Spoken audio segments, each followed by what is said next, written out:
Class 11th की कुछ चीज़ें लेकर आगे हम बढ़ते हैं।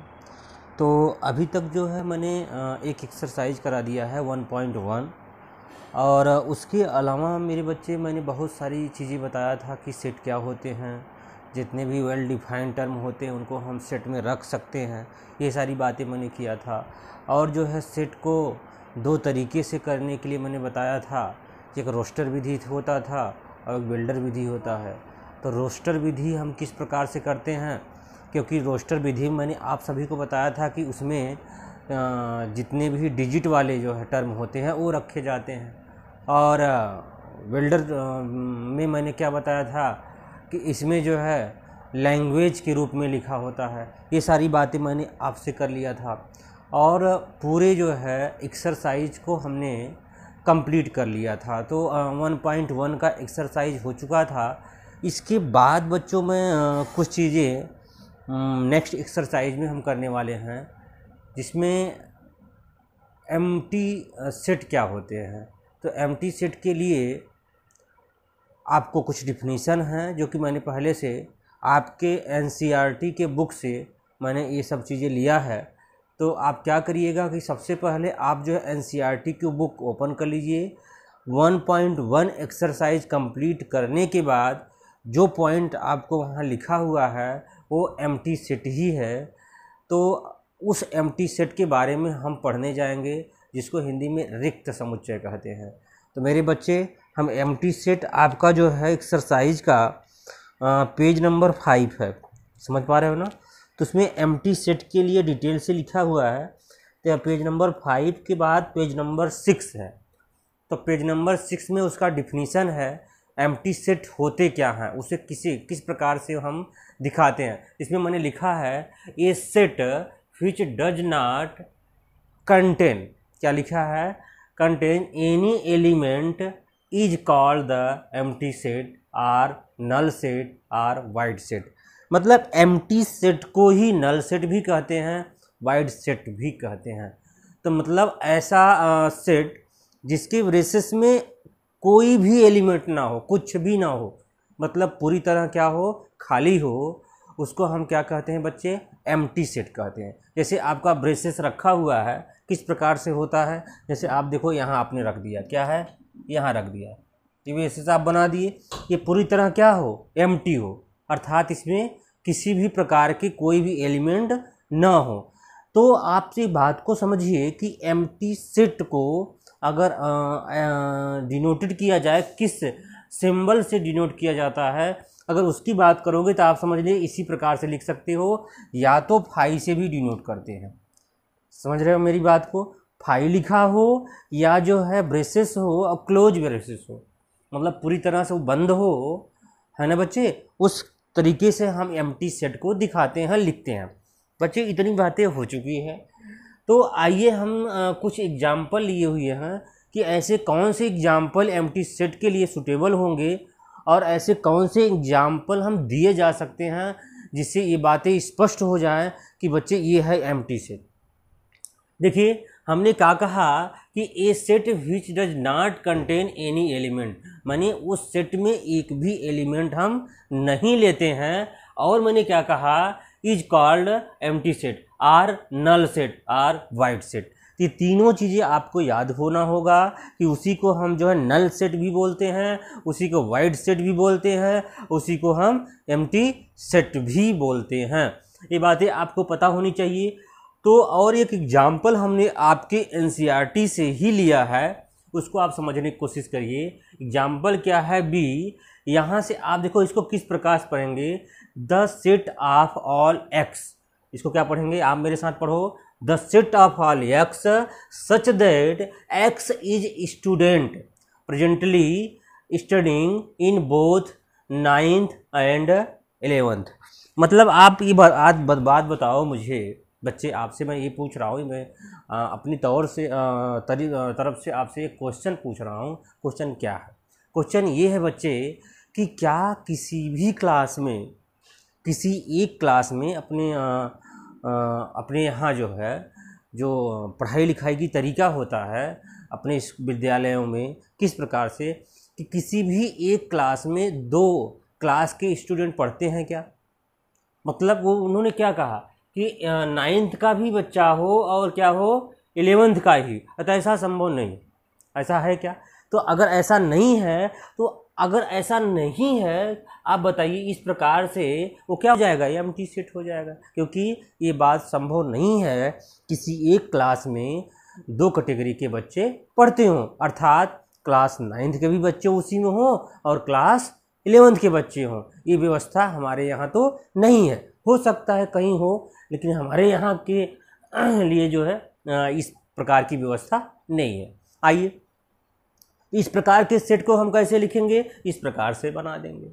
बात समझ पा रहे हैं? और कुछ हमने एग्जाम्पल ले रखा है। हमने कहा एम्प्टी सेट को denoted by the symbol phi and braces, close braces के अंदर हम एम्प्टी सेट को रखते हैं।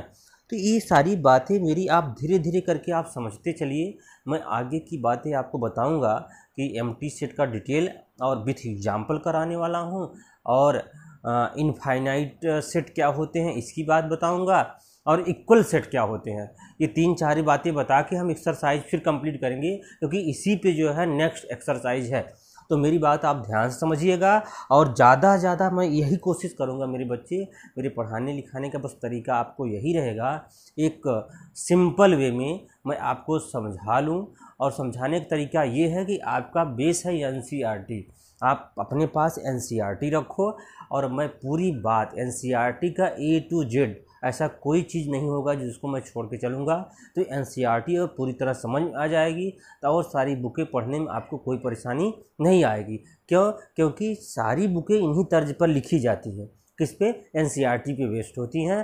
तो आप मेरी बात को एक एक चीज़, एक एक लाइन में NCERT का मैं छोड़ने वाला नहीं हूँ, सारी बात आपसे मैं करूँगा। तो जो चीज़ें मैंने यहाँ लिखा हुआ है पहले से ही, क्योंकि यहाँ आपका बुक मैं यहाँ आपके सामने शो नहीं कर सकता। हाँ, यदि आप अपनी बुक लेके बैठे हो तो इसको पढ़ने समझने में आपको कोई प्रॉब्लम नहीं आएगी। तो आप देखिए, सबसे पहले एम्प्टी सेट का डिफिनीशन लिखा हुआ बुक में, उसके बाद नीचे कुछ एग्जाम्पल लिखे हुए हैं, और उस एग्जाम्पल का लिखने का उद्देश्य क्या है, समझ पाए? वो एग्जाम्पल क्यों लिखा हुआ है, इस बात को हम आपको बता सकते हैं कि एम्प्टी सेट के डिफिनीशन को समझाने के लिए उस एग्जाम्पल को उन्होंने वहाँ दिया हुआ है। तो आइए मेरे प्यारे बच्चे, मैं फिर से जो है एग्जाम्पल के माध्यम से एम्प्टी सेट के एग्जाम्पल को हम जो है अच्छे से देखेंगे, जिससे एम्प्टी सेट होते क्या हैं, उनके तौर तरीके क्या होते हैं, हम उनको समझने की कोशिश करेंगे। तो आइए हमारे बच्चे इस पे चलते हैं एग्जाम्पल पे। पहला एग्जाम्पल क्या दिया है, let a the set of all x, इसको किस प्रकार से पढ़ेंगे, the set of all x such that 1, है ना। अब देखिए greater 1 is less than x is greater than 2, मतलब आप यहाँ से बात को समझिएगा, ग्रेटर देन 1 लेस देन 2 एक्स की वैल्यू। तो आप इसमें आप ध्यान दीजिए, 1 से बड़ा और 2 से छोटा x की वैल्यू आप बताइए कि ऐसा कोई नंबर बताइए जो 1 से बड़ा हो और 2 से छोटा हो। आप बता सकते हो बच्चे, कोई ऐसा नंबर होता है आपकी नज़र में है क्या? अगर हो तो मुझे बताइए। तो 1 से बड़ा और 2 से छोटा ऐसा कोई नंबर है?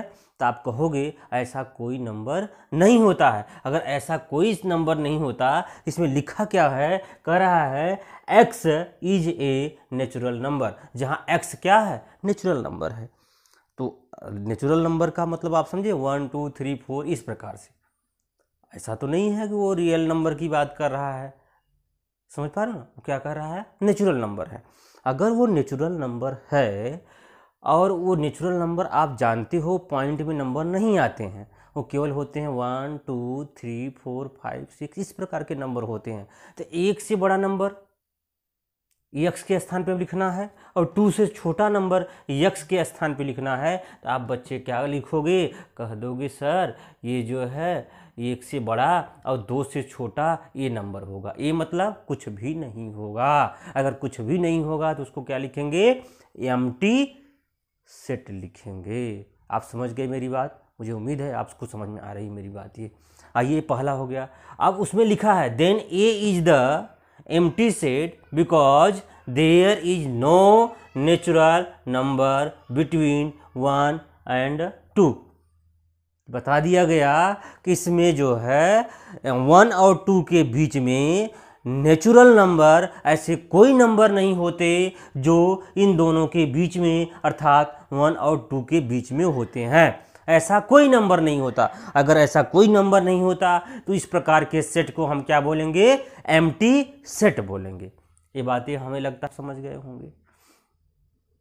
बच्चे हम चलते हैं दूसरे एग्जाम्पल को देखने की कोशिश, समझने की कोशिश करते हैं वो क्या कहना चाह रहा है। एक एक बात को इसीलिए समझाया जा रहा है कि हमारा माइंड किस वे में काम करता है। आप समझिए, हमारे माइंड का सोचने समझने की पावर यही होती है कि ज़्यादा करके माइंड इमेज में सोचता है।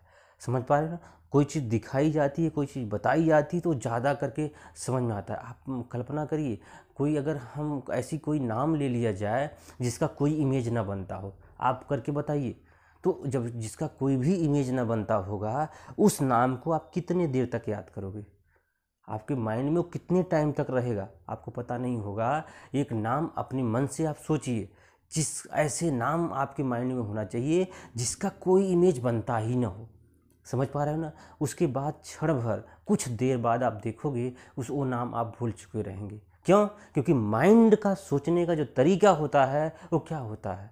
वो मेरे प्यारे बच्चे इमेज में होता है, फिगर बनाता है। समझ पा रहे हो ना? तो अगर फिगर नहीं बनता किसी चीज़ का तो जो है ज़्यादा देर तक अपने माइंड में नहीं होता। इस प्रकार जो चीज़ें हम ऐसे ही बता सकते थे कि बेटा ये एम्प्टी सेट होते हैं, ये जो है कि इनफाइनाइट सेट होते हैं, ये फाइनाइट सेट होते हैं, इस प्रकार के इक्वल सेट होते हैं, नॉन इक्वल ये होते हैं, ये तौर तरीका होता है। आइए हम एक्सरसाइज पे चलते हैं, फटाक से हम एक्सरसाइज के करा के ख़त्म कर देते हैं। तो ऐसा नहीं होता है। हम क्या कर रहे हैं, ये बोर्ड पे सारी बातें को दिखाने की कोशिश कर रहे हैं। ऐसा इसलिए कर रहे हैं कि बच्चे ये बहुत लॉन्ग समय तक आपके माइंड में सेट हो जाए और वो पूरी तरह जो है आप तक जो है ये जो है आप भूल ना पाए इसको। तो आइए इसको देखिए, सेकंड वाला क्या कह रहा है कि इसको पढ़ो, आप पढ़ो मेरे साथ, पढ़ो। The set of all x, the set of all x such that x square minus 2 equal 0, x square minus 2 equal 0 and x is a rational number. समझ पा रहे हो ना?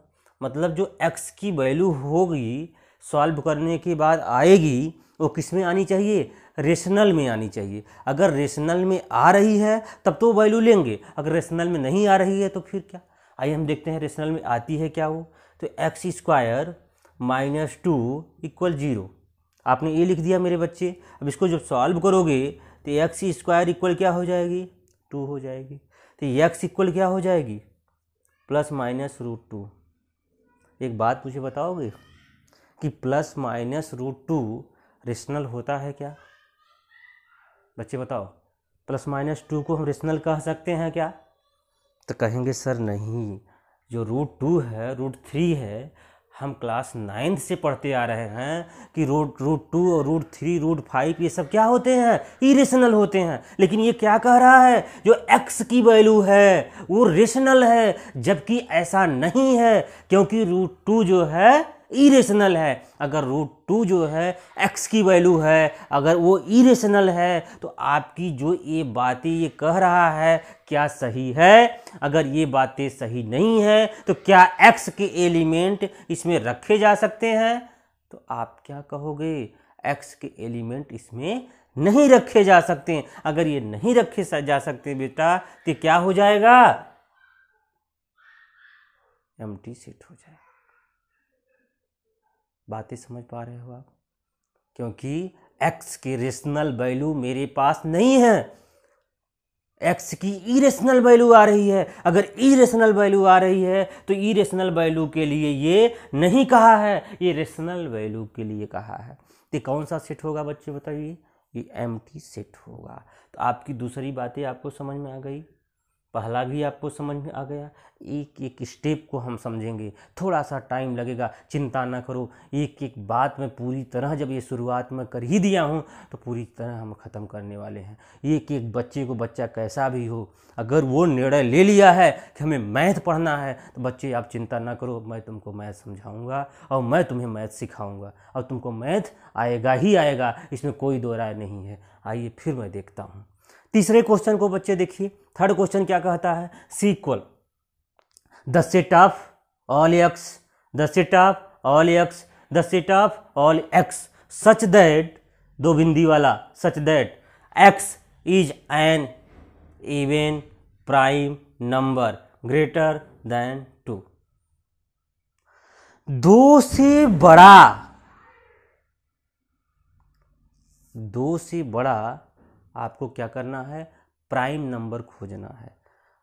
प्राइम नंबर के साथ साथ दो से बड़ा प्राइम नंबर आपको खोजना है। क्या होगा ये,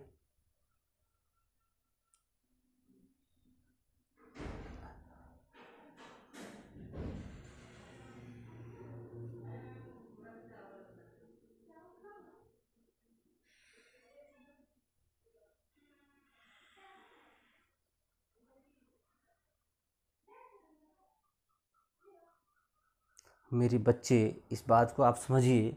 हम क्वेश्चन नंबर कौन सा लेते हैं, क्वेश्चन नंबर थर्ड लेते हैं। क्वेश्चन नंबर थर्ड में क्या कहता है, इस बात को आप ध्यान दीजिएगा।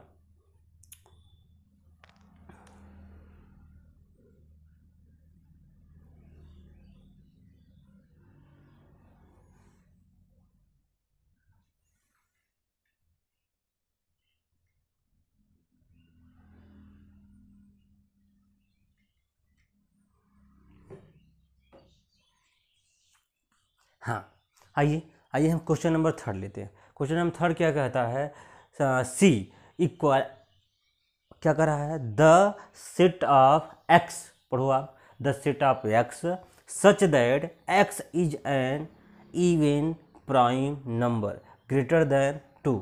हमें क्या खोजना होगा कि इवन प्राइम नंबर खोजना होगा, और ऐसा इवन प्राइम नंबर जो इवन हो और प्राइम भी हो और 2 से बड़ा हो। तो आप मुझे बताइए, आपसे मैं क्वेश्चन कर रहा हूँ कि 2 ग्रेटर देन 2, अगर 2 से बड़ा कोई इवन नंबर होता है जो प्राइम भी हो? आप बता सकते हो इस बात को। आप कहोगे सर इवन भी हो अगर प्राइम भी हो तो केवल ऐसा कोई एक नंबर होता है तो ओनली 2 होता है। अगर ये ओनली 2 होता है, 2 से बड़ा नहीं होता है, तो आपके एम्प्टी सेट में क्या हो जाएगा, इसका स्थान रिक्त रहेगा। मतलब ऐसे नंबर कोई भी नहीं होंगे जो क्या हो कि इवन नंबर भी हो और प्राइम भी हो, ग्रेटर देन 2 भी हो, ऐसा नहीं होगा। इसलिए इसको हम क्या करेंगे मेरे बच्चे, ये जो है इसको हम एम्प्टी सेट में रखेंगे और इसका जो सिंबल होगा 2 होगा। या तो आप इस प्रकार से सिंबल रख सकते हो, या तो हम इसको क्या रखेंगे, फाई के रूप में इसको हम दिखा सकते हैं। अगर अकेले फाई लिखा हुआ है तो आप इसको भी एम्प्टी सेट कहोगे। अगर ये इस प्रकार से ब्रेसेस में क्लोज ब्रेसेस है तो इसको भी हम क्या कह सकते हैं, एम्प्टी सेट कह सकते हैं। इसी प्रकार से फोर्थ क्वेश्चन है, डी इक्वल, यहाँ क्या है, the set of x such that x square equal 4 where x is odd. अब इसमें क्या रखा है, इसमें क्या दिखाने की कोशिश किया है, जो x की वैल्यू होगी वो ऑड में होनी चाहिए, इवन में नहीं आनी चाहिए। आइए हम सॉल्व करके देखते हैं कि क्या x की वैल्यू ऑड आती है। आइए चेक करें। तो यहाँ से मेरे बच्चे देखिए एक्स स्क्वायर इक्वल 4 आ जा रहा है। अगर एक्स स्क्वायर इक्वल 4 आ रहा है तो यहाँ x इक्वल क्या आने वाला है, तो आप कहेंगे सर रूट में 4 हो जाएगा। अगर ये रूट में 4 होगा तो इसको हम अगर सॉल्व करेंगे तो यहाँ से x इक्वल क्या मिला, 2 मिला। ये बताइए 2 ऑड होता है कि इवन होता है? आपको ये बताना है कि 2 ऑड होता है कि इवन होता है। तो आप कहेंगे सर जो 2 होते हैं वो इवन होता है, लेकिन ये कंडीशन किसकी कर रहा है, ऑड की कर रहा है। तो ऐसा कोई नंबर होगा जो इवन हो, ऑड हो? तो ऐसा नहीं है। इसलिए इसमें हम क्या दिखाएंगे, इसके ब्रेसेस के अंदर जो है एम्प्टी सेट होगा, मतलब खाली स्थान रहेगा। बात समझ पा रहे हो आप लोग? मेरी बात आप समझ गए होंगे। तो इतनी सारी एग्जाम्पल देने के बाद, इतनी सारी बातें बताने के बाद मुझे लगता है आप सभी को एम्प्टी सेट समझने में कोई प्रॉब्लम नहीं आई होगी और आप सभी जो है समझ गए होंगे कि एम्प्टी सेट क्या होते हैं, नल सेट क्या होते हैं, और वाइड सेट क्या होते हैं। तीनों चीज़ें एक ही चीज़ का नाम है, वो है एम्प्टी सेट। बच्चे समझ गए? आइए हम जो है नेक्स्ट सेट की बात करते हैं। चलिए आइए हम नेक्स्ट पॉइंट समझाते हैं, क्या है फाइनाइट एंड इनफाइनाइट सेट किसे कहते हैं। अभी तक आपने क्या किया है कि मुझे लगता है आप एम्प्टी सेट तो पूरी तरह समझ गए होंगे। आइए फाइनाइट और इनफाइनाइट सेट क्या होते हैं तो आप समझ पा रहे होंगे। ऐसे जो नंबर होते होंगे फाइनाइट के लिए कि जो कहीं न कहीं एक समय ऐसा होता होगा कि वो जाके वो क्लोज होते जाते होंगे। जैसे आपसे कहा कि हमें नेचुरल नंबर क्या होते हैं, फाइनाइट होते हैं कि इनफाइनाइट होते हैं। अगर नेचुरल नंबर की बात अगर आपसे हम करेंगे तो आप कहेंगे सर नेचुरल नंबर तो 1 2 3 डॉट डॉट डॉट, मतलब सॉरी, अगर नेचुरल नंबर की हम बात करेंगे तो इस प्रकार से नंबर बढ़ते जाएंगे। तो अब बताइए इसको जो हम फाइनाइट कहेंगे कि इनफाइनाइट कहेंगे। दोनों चीज़ों को बहुत बारीकी से समझने की कोशिश करिए और दोनों में बहुत बड़ा डिफरेंस होता है, बहुत बड़ा अंतर होता है। आप समझिए वो नंबर हम समझते हैं कि फाइनाइट और इनफाइनाइट क्या होते हैं, उनको हम डिटेल से सोचने की कोशिश करते हैं, समझने की कोशिश करते हैं। इनफाइनाइट का मतलब कोई लिमिट नहीं, मतलब वो चीज़ें इतनी बड़ी हो जाएं कि जिसको हम क्या करें वो काउंट ना कर पाएँ। अगर वो काउंट नहीं कर पाएंगे तो क्या होगी। एक बहुत बड़े मैथमेटिशियन ने कहा था कि हर इनफाइनाइट चीज़ें समय बीतने के बाद फाइनाइट हो जाती हैं। अब आप सोच रहे होंगे सर आप क्या कह रहे हो। मैं ये बात को फिर से दोहराना चाहूँगा कि हर इनफाइनाइट चीज़ें कुछ टाइम बीत जाने के बाद वो क्या हो जाती है, फाइनाइट हो जाती है। जैसे टाइम बढ़ रहा है और जो है माइंड सेट बढ़ रहा है और सारी चीज़ों का डेवलपमेंट हो रहा है। जैसे आपको एग्जांपल के तौर पे मैं बताना चाहूँगा, यहाँ से लेकर सूर्य के बीच का डिस्टेंस कितना था। तो अगर आप कहोगे यहाँ से लेकर सन के बीच की दूरी कितनी थी, तो एक समय ऐसा रहा होगा बच्चे कि ये क्या रही होगी, इनफाइनाइट रही होगी।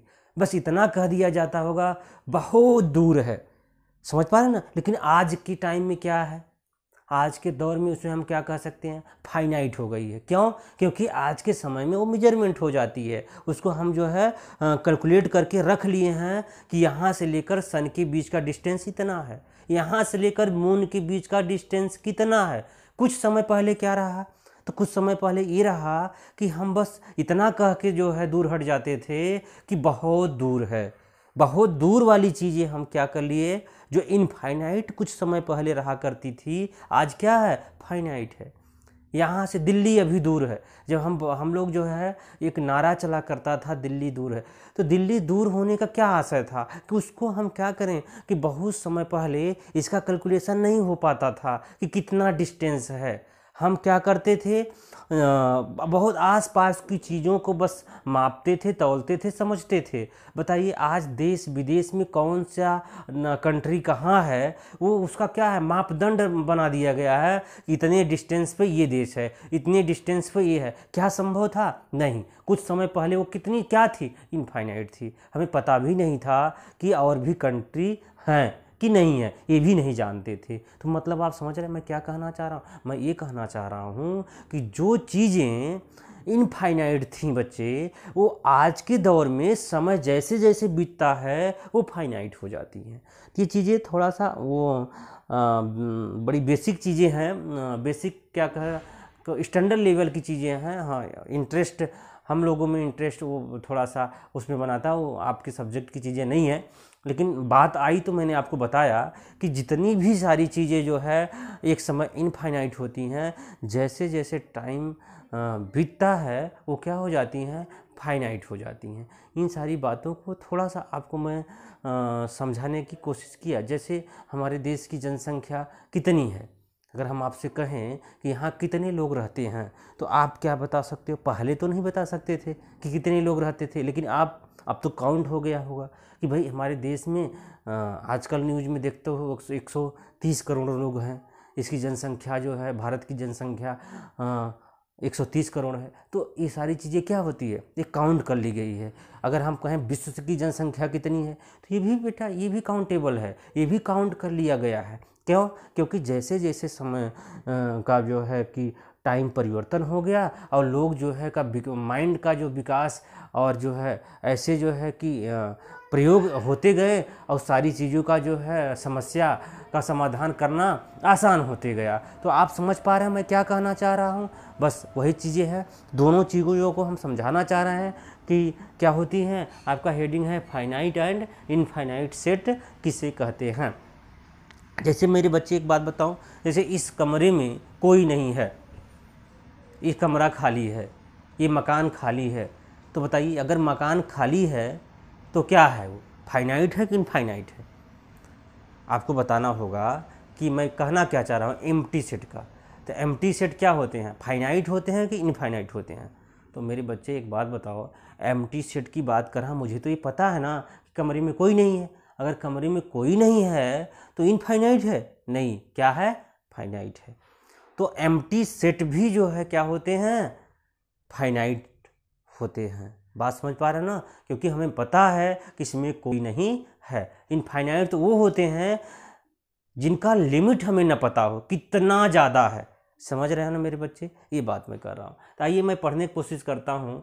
ए set which is empty or consist of a definite number of element is called finite. बात समझ पा रहे हो ना? Otherwise the set is called infinite. जिनको हम पूरी तरह से क्या कर दें, डिफाइन कर सकें, जिनको हम पूरी तरह से जो है बता पाएँ कि हमारे गांव की जनसंख्या इतनी है तो क्या है, फाइनाइट है। हमारे घर में 5 मेंबर्स हैं, ये क्या है, फाइनाइट है। हमारे भारत में 130 करोड़ लोग हैं, ये क्या है, फाइनाइट है। और जो हम ना बता पाएँ, अंदाज़ा ही कि इस तालाब में कितने मछलियाँ हैं, फिश कितनी है एक तालाब में, एक तालाब की बात कहूँ कि इसमें कितनी फिश होंगी, काउंट करना तो संभव है। जैसे हमने किसी समंदर की बात कर दिया, चले गए जो है किसी बड़ी सी नदी की बात कर दिया, इस रिवर में कितनी फिश हैं, तो बताओ क्या संभव है ये काउंट करना? अगर ये संभव नहीं है तो क्या हो जाएंगी, इनफाइनाइट हो जाएंगी। बातें आप समझ पा रहे होंगे। इसी प्रकार से मैंने कुछ एग्जाम्पल ले रखा है आपको समझाने के लिए, ये तौर तरीका आपको समझ में आ जाए। वो है क्या, मैंने पहला एग्जाम्पल ले रखा है, लेट वीक के लिए यूज किया है, डब्ल्यू be the set of the days of the week. आप बताइए एक सप्ताह में कितने दिन होते हैं? ये तो फिक्स है कि एक सप्ताह में जितने दिन होते हैं वो आप जानते हो, हम जानते हैं, तीसरा बंदा भी जानता होगा, सब लोग जानते हैं। इसको क्या कहें, फाइनाइट कि इनफाइनाइट? तो कहेंगे द डब्ल्यू इज फाइनाइट। बच्चे समझ में आ रहे हैं मेरी बात को? नेक्स्ट क्या है, let S be the set of solution of the equation. अब कह रहा है एक इक्वेशन दिया है, कह रहा है उसका कितना सॉल्यूशन होगा। तो आइए हम चेक करते हैं, इक्वेशन को सॉल्व करते हैं। सॉल्व करके हम चेक करने की कोशिश करते हैं कितना होगा। अगर एक्स स्क्वायर माइनस 16 इक्वल 0 है तो एक्स स्क्वायर इक्वल कितना हो जाएगा, 16 हो जाएगा। एक्स इक्वल क्या होगा, 16 होगा। तो एक्स इक्वल कितना हो जाएगा, 4 होगा। अब बताइए ये क्या होगा, पता हो गया, 4 आ गया तो ये क्या होगा, यस बी द फाइनाइट होगा, क्योंकि वो फाइनाइट हो गया, पता चल गई, तो इसलिए जो है क्या हो जाएगी, फाइनाइट हो जाएगी। नेक्स्ट एग्जाम्पल मैंने लिया है, the let G be the set of point on the line. मेरे बच्चे एक लाइन में खींच दूँ, उस लाइन पे कितने पॉइंट होंगे आप बता पाओगे? जब हम छोटी कक्षाओं में थे तो पढ़ा जाता था कि इनफाइनाइट पॉइंटों से मिलकर एक लाइन बनती है। जैसे देखो एक लाइन मैंने खींचा, इस लाइन पे कितने पॉइंट हैं आप बता सकते हो? बहुत सारी पॉइंटों से, जितनी मैं डॉट डॉट कर रहा हूँ सारी पॉइंटों से मिलकर क्या होती है, एक लाइन तैयार की जाती है, मतलब इनफाइनाइट पॉइंट होते हैं। समझ पा रहे हो ना, इनको हम काउंट करना संभव नहीं है। कितने भी पॉइंट, एक ही लाइन पर कितने ही पॉइंट बना सकते हैं, और जितने पॉइंट बना सकते हैं बच्चे, उस प्रकार के हम क्या कहेंगे, उसको इनफाइनाइट सेट कह सकते हैं या कहते हैं। बात समझ पा रहे हो ना। तो ये सारी बातें जो मैं कर रहा हूँ वो आपके बुक का एग्जाम्पल है, इसकी बात मैं कर रहा हूँ। और आपको मुझे बस यही समझाना था कि एग्जाम्पल आपको एक बात और कहा है, यन यस, ये समझाने की बात कह रहा है। यन यस का मतलब होता है जैसे अगर ए इक्वल जो है, मान ली चलो 1 2 3 4 5 इस प्रकार से दिया हुआ है। समझ पा रहे हो ना। अगर ये इस प्रकार से दिया हुआ है, अगर हम यहाँ से तुमसे पूछें कि यन ए क्या होगा, तो आप क्या कहोगे, 1 2 3 4 5, मतलब आप कहोगे 5। तो यन ए का मतलब क्या होगा, नंबर ऑफ जो एलिमेंट काउंट करके यहाँ लिख सकते हो, मतलब टोटल यहाँ इसमें कितना है। जैसे अगर हम यहाँ देखो, जैसे हमने यहाँ क्या किया कि यस इक्वल दे दिया क्या, 5 3 2 1 0 ये दे दिया। अब हम तुमसे पूछा यन यस इक्वल क्या होगा, तो यन यस इक्वल क्या होगा मेरे बच्चे, तो थोड़ा सा ये तौर तरीका है समझने का, एग्जाम्पल में है, इसको सवाल में आएगा। तो यन यस इक्वल आप काउंट कर लो, 1 2 3 4 5 है, तो यहाँ क्या लिखोगे, इस ब्रैकेट में यहाँ लिख दोगे 5। तो ये चीज़ें थोड़ा सा आप जानते रहिए, और ये बहुत आसान है इसको भी करना। तो इसी प्रकार से हम फाइनाइट और इनफाइनाइट की बात किया। मैंने आपको एग्जाम्पल लेके बहुत सारी चीज़ें मैं समझाने की कोशिश किया हूँ। और फाइनाइट के लिए एक बात और कहा गया है, नेचुरल नंबर के लिए उन्होंने एक बात और कही है। जैसे आपको हम यहाँ दे दें, इनफाइनाइट नंबर ले लें, 1 2 3, ये 1 3 डॉट अगर लगा दे रहे हो, इन्होंने कहा है कि एग्जाम्पल लिया 1 2 3 is the set of natural number में उन्होंने क्या किया, 3 डॉट की बात किया। अगर हम जो है 3 डॉट लगा दिया तो इसका मतलब आर प्रोसीड बाई, मतलब वो जो है इनफाइनाइट तक के नंबर चले जाते हैं। तो अगर हम कोई इनफाइनाइट नंबर दिखाना हो नेचुरल नंबर के लिए, तो 1 2 3 के बाद आप कितने डॉट लगाओगे, 3 डॉट लगा दोगे। तो इसका मतलब आप कहना चाह रहे हो ये नेचुरल नंबर है, और वो कौन से नेचुरल नंबर है, इनफाइनाइट की फाइनाइट, फाइनाइट नेचुरल नंबर है, सॉरी इनफाइनाइट है। अगर हमने कहा एक नेचुरल नंबर लिखिए, वो किस प्रकार का नेचुरल, लेस दैन 10, मतलब 10 डिजिट तक का नेचुरल नंबर आपको लिखना है। आप बताइए, लेस दैन 10 डिजिट फाइनाइट होगा कि इनफाइनाइट, आप बताओ। हमने क्या बताया, लेस दैन 10। अगर ये देखो 1 2 3 4 5 6 7 8 9 हो गया। लेस दैन क्या है, ये फाइनाइट होगा बेटा, लेस दैन 10 है। लेस दैन 10 का क्या माने है, क्या मतलब है कि ऐसा नेचुरल नंबर जो 10 से कम हो। तो 10 से कम होने का मतलब क्या है, 1 से लेकर 9 तक आपने लिख दिया, तो ये क्या हो जाएगी, ये जो है फाइनाइट में आ जाएंगी। यही बातें उन्होंने समझाने की कोशिश किया है। एक नोट इन्होंने लिखा है, आप अपनी जो है बुक में एक नोट आप लिख सकते हो, देख सकते हो बहुत अच्छे से, या क्या लिखा है, नोट। अगर इस नोट को आप समझ पा रहे हो, देख पा रहे होंगे, तो इसको आप पढ़ सकते हो। इस नोट में क्या इन्होंने दिया है, लिखा हुआ है कि बहुत इंपॉर्टेंट चीज़ें लिखा हुआ है, all infinite set can not be described in the roster form. मतलब ऐसे, मतलब बहुत सारे, तो हम क्या करेंगे, रोस्टर फॉर्म में लिख सकते हैं इनफाइनाइट, लेकिन इसमें कह रहा है कि कुछ ऐसे भी हैं जिनको हम रोस्टर फॉर्म में नहीं लिख सकते। आइए इनफाइनाइट कुछ आपको बताना है। मैं आपसे क्वेश्चन कर रहा हूँ कि ऐसा इनफाइनाइट कोई एग्जाम्पल आप बताओ जिसको हम रोस्टर फॉर्म में, रोस्टर फॉर्म मतलब आप समझ रहे ना, जिससे रोस्टर फॉर्म में हम नहीं लिख सकते। समझ पा रहे हैं, उसको तो हम बिल्डर फॉर्म में लिख सकते हैं, लेकिन रोस्टर फॉर्म में नहीं लिख सकते। बिल्डर फॉर्म में लिखने का तरीका आप समझ पा रहे हो, हम कुछ बिल्डर फॉर्म में लिखने के जा रहे हैं, आप उसको रोस्टर फॉर्म बनाने की कोशिश करिए। तो ऐसा आप सोच के मुझे बता सकते हो। मेरा क्वेश्चन आपसे है, आप बताइए ऐसा कौन से नंबर होंगे जिनको हम बिल्डर फॉर्म में तो लिख सकते हैं, लेकिन रोस्टर फॉर्म में नहीं लिख सकते। कोई एग्जाम्पल हम आपको लेके बता रहा हूँ, आप समझने की कोशिश करिए, मुझे बताइए बच्चे। जैसे ये देखिए, मैंने पहला एग्जाम्पल लिया, x such that x natural number. एक चीज़ ये लिखा, दूसरा क्या लिखा, x such that x is belong to integer, है ना। तीसरा देखो, x the set of all x such that x belong to positive integer, positive integer, कुछ और भी लिख सकते हो। और चौथे नंबर पे हम क्या कहते हैं, x such that the set of all x such that belong to rational number. बताइए, इन सभी को हमें रोस्टर फॉर्म में लिखना है। तो आप बताइए कौन से ऐसे पॉइंट है इन चारों में जो रोस्टर फॉर्म में नहीं लिखा जा सकता। बच्चे बताओगे? ये क्वेश्चन मैं आपसे करता हूँ कि ऐसे कौन हैं जिनको हम रोस्टर फॉर्म में नहीं लिख सकते। तो आप कहोगे सर ये देखिए, ये तो नेचुरल है, इसको रोस्टर फॉर्म में तो आसानी से लिख सकते हैं।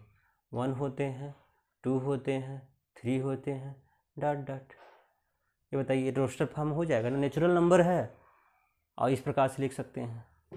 ये बताइए क्या है, जेड है, मतलब इंटीजर है। वो सिंबल आपको याद होगा ना, जेड को क्या कहते हैं, इंटीजर ही कहते हैं। इंटीजर माने ये देखिए, अगर इसको हम रोस्टर फॉर्म में लिखना है तो डॉट डॉट 2 लगा दो, -2 -1 0 1 2 3 डॉट डॉट, ये भी हो जाएगा, इंटीजर है तो, है ना बच्चे। अगर ये बताइए क्या है, ये पॉजिटिव इंटीजर। पॉजिटिव इंटीजर क्या होता है पता है आपको ना? पॉजिटिव इंटीजर का मतलब क्या होता है, नेचुरल तो होता है, नेचुरल नंबर ही तो होता है पॉजिटिव इंटीजर। मतलब ये पूरे इंटीजर होता है, पॉजिटिव वाला पार्ट ले लेते हैं तो इसको हम क्या दिखाएंगे बच्चे, 1 2 3 डॉट डॉट, 3 बार डॉट लगा दो। पॉजिटिव इंटीजर कह रहा है, किसी भी जो है नेचुरल नंबर कह रहा है तो 3 बार डॉट लगाते हैं ना। 3 बार डॉट का क्या मतलब है, अभी मैंने पढ़ा है, 3 बार डॉट का मतलब वो इनफाइनाइट तक जाएगी। बच्चे बात समझ पा रहे हो ना? अब ये बताओ, ये है सॉरी ये रियल नंबर है। तो रियल नंबर की बात करेंगे, अगर रियल नंबर क्या होते हैं, सब होते हैं ना बच्चे, मतलब -2 -3 -4 ये भी रियल में होते हैं, रूट में भी रियल होते हैं। इसको हम किस क्रम से दिखाएंगे आप मुझे बताएंगे? मतलब अगर हमें रोस्टर फॉर्म में लिखना हो तो रोस्टर फॉर्म का एक तरीका होता है ना, एक सीरियल क्रम होता है कि बताइए √2 की वैल्यू पहले लिखें कि 1 की वैल्यू पहले लिखें कि 0 की वैल्यू पहले लिखें, क्या लिखें। अर्थात इसको किसको, रियल नंबर को हम रोस्टर फॉर्म में लिखना संभव नहीं है। अगर लिख पा रहे हो तो आप पहले बंदे होंगे जिसको रियल नंबर के रोस्टर फॉर्म में आप लिख पाओगे। ठीक है, तो इस प्रकार की आप कोशिश करो, अगर आपसे लिखा जाए तो अच्छी बात है, नहीं तो फिर हम इस पर हम कुछ सवाल करेंगे। कुछ देखो, एक एग्जाम्पल नंबर आप 6 देखने की कोशिश करिए। कह रहा है कि the state which of the following set are the, क्या हो गया, फाइनाइट होगा कि इनफाइनाइट होगा। ये सवाल देखिए, पहला एग्जाम्पल क्या कह रहा है, पहला एग्जाम्पल समझने की कोशिश करिए। क्या पढ़ोगे इसको, the set of all x such that x belong to n and x - 1 x - 2 = 0। अगर x - 1 x - 2 है, ये फाइनाइट होगा इनफाइनाइट। इसको देखो, अगर x - 1 है और x - 2 = 0 है, या तो ये 0 या तो ये 0। अगर ये 0 है तो x - 1 = 0, तो x इक्वल कितना 1 हो जाएगा। अगर ये 0 है तो क्या हो जाएगा, x - 2 = 0, तो x = 2। तो इसका मतलब हम इसको रोस्टर फॉर्म में किस प्रकार से लिख सकते हैं, 1 और 2। बात समझ पा रहा? ये बताइए ये फाइनाइट है कि इनफाइनाइट है? तो कहेंगे सर ये तो 1 2 जो है पूरी तरह फाइनाइट है, तो इसको हम क्या लिख सकते हैं, ये क्या हो जाएगा, ये फाइनाइट हो जाएगा। बात समझ पा रहे हो ना? ये कोई दिक्कत है इसमें समझने में? कोई दिक्कत हमें लगता है नहीं होगा। आइए हम देखते हैं दूसरे नंबर पे। दूसरा नंबर क्या कहता है, ये आप समझिए, कह रहा है the set of all x such that x belong to N and x square equal 4। अगर बताओ एक्स स्क्वायर इक्वल 4 है तो ये एक्स इक्वल √4 हो जाएगा, ये एक्स इक्वल 2 आ जाएगा। तो ये फाइनाइट है कि इनफाइनाइट है? तो बच्चे इसको क्या कहोगे, ये भी जो है फाइनाइट ही होगा। क्यों? क्योंकि इसको रोस्टर फॉर्म अगर लिखना है तो आप कैसे लिख सकते हो, इसको इस प्रकार से लिख सकते हो। बात समझ पा रहे हो? आइए तीसरे सवाल देखिए, the set of all x such that x belong to N and 2x - 1 equal 0। तो ये बताइए नेचुरल नंबर कह रहा है, नेचुरल नंबर मतलब समझ रहे हैं ना, 1 2 3 4 5 6 आना चाहिए एक्स की वैल्यू, लेकिन यहाँ क्या दिया है, कह रहा है 2x - 1 इक्वल 0, तो 2x इक्वल 1, x इक्वल 1/2। क्या 1/2 नेचुरल नंबर होता है? तो आप कहेंगे सर 1/2 नेचुरल नंबर नहीं होता है। अगर 1/2 नेचुरल नंबर नहीं होता है तो क्या ये जो बात कहा है ये सही है? नहीं है। तब यहाँ क्या होना चाहिए, यहाँ जो है क्या होना चाहिए, यहाँ एम्प्टी सेट होना चाहिए। अगर एम्प्टी सेट है तो आप इस प्रकार से लिख सकते हो। अगर एम्प्टी सेट क्या होता है, फाइनाइट होता है कि इनफाइनाइट? हमें पता है कि ये फाइनाइट है। क्यों? क्योंकि यहाँ कोई भी नहीं है। अगर कुछ भी नहीं है तब पर भी तो फाइनाइट है। बात समझ रहे हो नहीं समझ रहे हो? आइए हम चौथे की बात कर रहे हैं। The set of all x such that x belong to N and x is odd. कह रहा है एक्स का जो नंबर होगा वो ऑड होगा। अगर इसमें हम लिखना चाहेंगे ब्रेसेस में तो ऑड नंबर 1 होते हैं, 3 होते हैं, 4 5 होते हैं, 6 7 होते हैं। मतलब इसी प्रकार से कहाँ तक जाएगा पता नहीं, मतलब ऑड ही कहा है ना, एक्स ऑड हो, नेचुरल ऑड, तो ये क्या होगा, इनफाइनाइट होगा। मतलब इसको हम काउंट नहीं कर सकते। तो यहाँ क्या लिखेंगे इसके लिए बच्चे, इनफाइनाइट लिखेंगे। बात समझ पा रहे हो नहीं समझ पा रहे हो? मुझे लगता है समझ रहे हो। अगला जो है क्या होगा, the set of all x such that x belong to N and x is prime. अगर मतलब एक्स का नंबर जो लेना है प्राइम हो, तो प्राइम नंबर कौन कौन होते हैं? आप कहोगे सर प्राइम 2 होता है जिसका केवल 2 फैक्टर हो, 1 के अलावा एक फैक्टर और हो, तो आपका 2 हो जाएगा, 3 हो जाएगा, 5 हो जाएगा। इस प्रकार से वो बहुत सारे प्राइम आप निकाले जा सकते हैं, इनफाइनाइट तक खोजोगे तो समझ पा रहे हैं मेरे बच्चे? तो ये 5th वाला सवाल भी क्या हो जाएगा, समझ रहे हैं? जो प्राइम है, प्राइम को हम क्या करेंगे, ये इनफाइनाइट ही होगा, तो इसको हम क्या लिखेंगे, इनफाइनाइट ही लिखेंगे। बात समझ पा रहे हैं मेरी बात? आपको समझ में आ रहा होगा?